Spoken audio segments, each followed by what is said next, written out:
Welcome back, family. I pray that you all are well today and that as you hear this word that you really take it as God is giving it to you.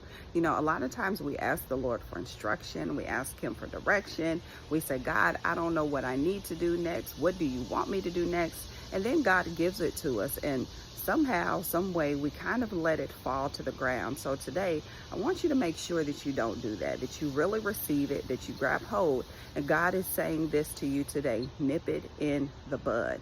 Now, this is going to be a confirmation for some of you, as well as, like I said, a direct instruction for what it is that you need to do. Now, some of you, as you hear this, you may be saying, nip what in the bud? What is it that I need to do? What is it, God, that you're referring to?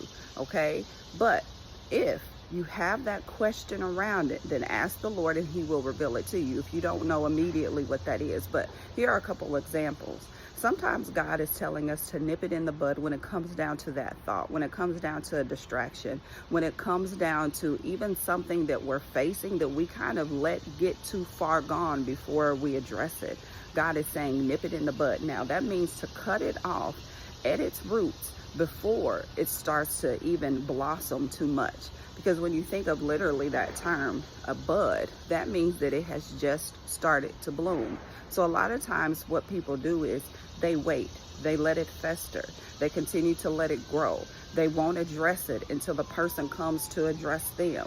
And we have to use wisdom, of course, in that. But as God is saying, nip it in the bud. Now he's saying, don't let it go too far. Don't allow it to grow. Don't allow it to take root even within you.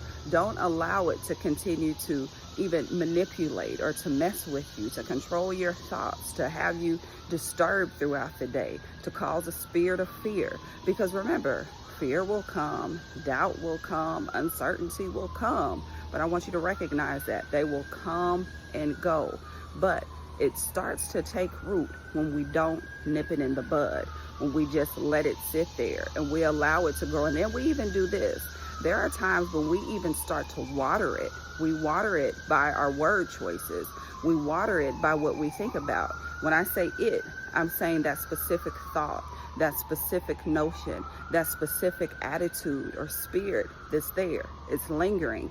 But we water it by continuing to cultivate it, by dwelling on it, by not arresting it. So God is saying to you today, nip it in the bud. Don't let it go any further than where it is right now. All right, family. So I pray that this word blesses you again. I pray that you would take heed, that you would follow instructions, bring it before the Lord and ask him to reveal to you anything else that you need to know about it. But start there.